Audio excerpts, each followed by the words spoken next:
ఆచార్య గారు బీజేపీ దీన్ని ఏ రకంగా చూస్తుంది? ఈరోజు ముఖ్యమంత్రి గారు అంటున్నారు, నిన్న దేశ చరిత్రలో ఎక్కడ లేదు ఆ స్థాయిలో మేము ఈరోజు ఉన్నా లేకున్నా చేసాం రుణమాఫీ అనేది, రైతులంతా సంతోషం వ్యక్తం చేస్తున్నారు. ఈరోజు బీఆర్ఎస్ నేతలు ఇప్పుడు కామెంట్ చేస్తున్నారు, నేను హరీష్ రావు కామెంట్స్ కావచ్చు, బల్లాజ్ కామెంట్స్ ఎట్లా చూస్తారు? నిజంగా ఈరోజు మీరు దీన్ని సమర్థిస్తున్నారా? బీఆర్ఎస్ నేతలు మాట్లాడిన దానిపైన గత ఎన్నికలలో రేవంత్ రెడ్డి గారు అనేక వాగ్దానాలు అనేక విధాలుగా ప్రజల్ని వారు అట్రాక్టివ్ చేసుకొని అధికారంలోకి వచ్చి ఏదైతే 2 లక్షల రూపాయల వరకు ప్రతి రైతుకు రుణమాఫీ చేస్తానని చెప్పి చెప్పడం, ఎట్టకేలకు 2 లక్షల రుణమాఫీని ఏదైతే ఒక 75% రైతులకు చేయడం దాన్ని మేము స్వాగతిస్తున్నాం. ఎందుకంటే ఇలా రైతాంగానికి కొంత ఊరట కలగడం, కొంత మేలు జరగడం, దాన్ని మనం ఏదో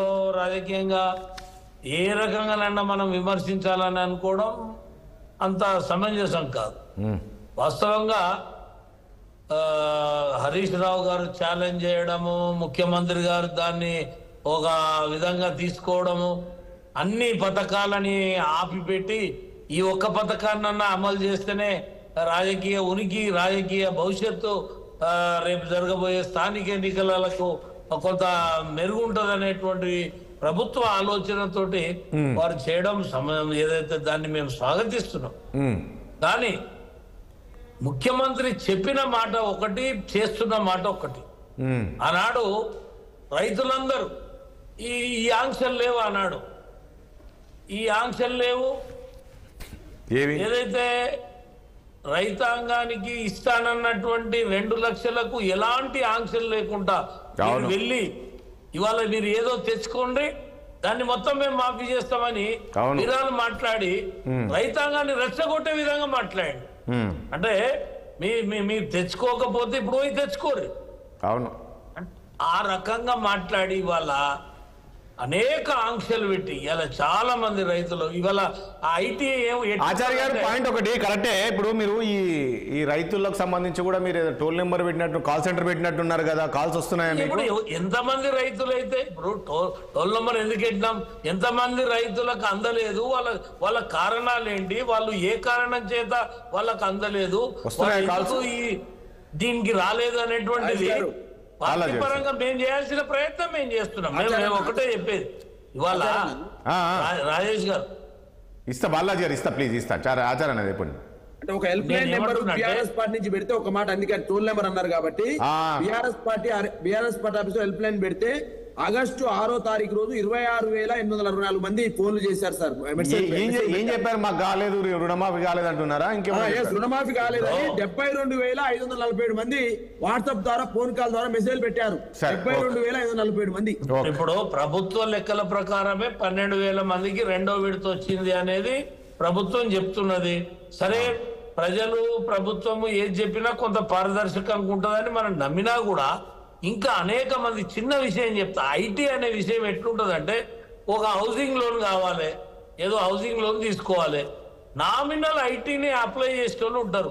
అంటే ప్రభుత్వము కొంతవరకు లిమిట్ ఇస్తుంది, ఇంతవరకు ఐటీ చెల్లించవచ్చు, లేకుండా నడుస్తుంది, నామినల్ ఐటీ వేయచ్చు అని చెప్పి అంటారు. ఇవాళ ఆ ఐటీ ప్రయోజనం కూడా రైతాంగాన్ని కూడా దీంట్లోకి తీసుకోలేదు.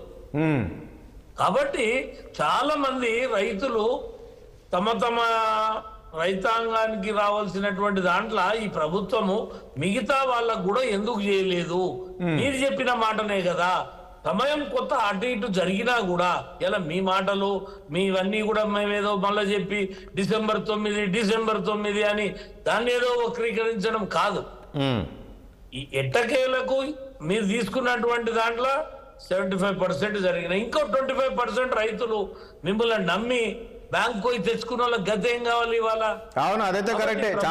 చాలా వరకు ఎన్నికల ముందు ఇదే మాట అన్నారు ముఖ్యమంత్రి, మీరు తెచ్చుకోలేదు, ఇప్పుడు వెళ్ళండి, మీరు వెళ్ళి తెచ్చుకోండి, మేము రాగానే డిసెంబర్ 9 ఇచ్చేస్తామన్నారు. పాపం చాలా మంది తెచ్చుకున్నారు, వెళ్ళి 2 లక్షలు తెచ్చుకుందాం అంటే 1,00,000 అప్పులు చేసినోడు 1 లక్ష తెచ్చుకున్నారు. నిన్ను నమ్మి తెచ్చుకున్నారు వాళ్ళు. నువ్వు ఎన్నికల హామీ లేకనే 2 లక్షలు తెచ్చుకో ఉంటే అంటే ఎవరికి 2 లక్షలు ఉంటే వాళ్ళకి మాఫీ అవుతుండే. సన్నకారు చిన్నకారు రైతులు ఎవరికి కూడా 2 లక్షలు ఉండవు. 3 ఎకరాలు 2 ఎకరాలు ఉన్న కాదు ఆచార్య గారు, ఒక పాయింట్ ఇక్కడ టాక్సీ పేయర్ కి ఈ రుణమాఫీ కాలేదంటున్నారు కదంటే, అంటే వాళ్ళకి చేయాల్సిన అవసరం ఉందంటారా? ఎందుకుండదు? ఇప్పుడు మినిమం ఐటీ చూపించిన వాళ్ళు ఏముంటది, ఒక లోన్ తెచ్చుకోవాలంటే ఐటీ కావాలి. అవును. ఇప్పుడు ఇల్లుకు లోన్ తెచ్చుకోవాలంటే ఐటీ కావాలి. ఇప్పుడు ఐటీ ఇల్లు కట్టుకోవాలంటే ప్రభుత్వాలు ఇవ్వనటువంటి పరిస్థితులల్లా, ఒకవేళ ఏదో చేసుకుంటేటువంటి పరిస్థితులల్లా మినిమం వాళ్ళ ఐటీని చూపించేటువంటి వ్యక్తులందరికీ ఇలా కట్ ఆఫ్ అయితే ఎట్లా వాళ్ళ సమస్య ఇది? ఆనాడు కేసీఆర్ గారు ఇవన్నీ ఏం చూడలే. అవును. ఆయన అందరికి ఇచ్చేదేదో విడతల వారికి ఇచ్చాడు. బలరాజన్న ఒక మాట వారు తప్పు మాట్లాడింది ఏంటంటే 2017 కల్లా 1,00,000 మాఫీ చేసినాం అన్నాడు. అది తప్పు, అది తప్పు. ఆయన 4-5 సంవత్సరాలల్లా 25 వేయటం తోటి 4 విడతలు రూపాయలు అయ్యింది. అవును. ఆ 1,00,000 రూపాయలు కూడా చాలా మటుకు ఇంట్రెస్ట్ కిందనే జమైనాయి. మొదటిసారి 1,00,000 ఇచ్చి మళ్ళా 1,00,000 చేసిండని, మరి 2 సార్లు ఆయన 2 లక్షలు చేసిండ్రు అనేది. ఎందుకంటే రామ్మోహన్ రావు అంటే నేనేమంటే ఆచార్య గారు ఒక పాయింట్ ఇక్కడ వారికి కాదు గతంలో ఈ లెక్కన గతంలో బీఆర్ఎస్ దానికన్నా ఇప్పుడు వీళ్ళు చేస్తుంది వాస్తవం కరెక్టే చేశారు. అది ఇప్పుడు వీళ్ళు గతంలో 1,00,000 రూపాయలు 4 విడతల ఇచ్చారు, 25,000 ఒక్కోసారి. వీళ్ళు ఒకేసారి చేశారు కదా, సో వాళ్ళకన్నా వీళ్ళు కాస్త బెటరే. సరే ఇంకా 100%. ఇప్పుడు ఒకటి 100 హామీలు ఇచ్చి అవన్నీ ఆపి ఎలా వృద్ధులకు ఎంత ఆశ చెప్పిరండి? 2,000 రూపాయలు ఉన్నదాన్ని 4,000 చేస్తామని అన్నారు కదా.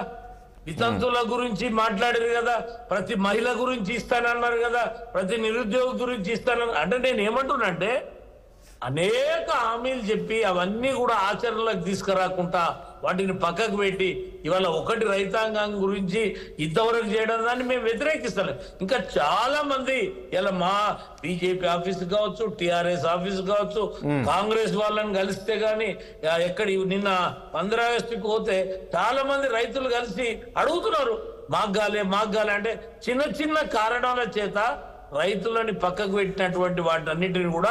అంటే ఒకటి ఆచార్య గారు, వీళ్ళేమో మొన్న కూడా మనం డిస్కషన్ పెట్టినప్పుడు అన్నారు కొన్ని టెక్నికల్ ఇష్యూస్, కంప్యూటర్ ఇష్యూస్ ఉన్నప్పుడు, ఎర్రర్స్ అవి ఉన్నప్పుడు మళ్ళీ వాళ్ళు అవుతాయి, కొంత ఆలస్యమైన అవుతుంది అని చెప్పేసి చెప్తూ ఉన్నారు. ఎట్లుంటుంది రాజేష్ గారు, మొదటిసారి అయిపోయినాక రేపు మొత్తం ఎంతనో అంత రేపు 3వ విడతల ఇది క్లోజ్ చేస్తారు.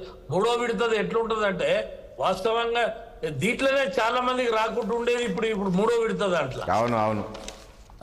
దాన్ని ప్రభుత్వం ఆలోచన చేయాలి. ముఖ్యమంత్రి ఎంత ప్రజలని రెచ్చగొట్టి రైతులకు ఇక నిజంగా ఏమనిపించింది అంటే ఇవాళ ఓటేస్తే 10 రోజులలో 2 లక్షలు మాఫీ అవుతామనే భ్రమలో ఓటేసారు. అవును, రైట్, ఓకే.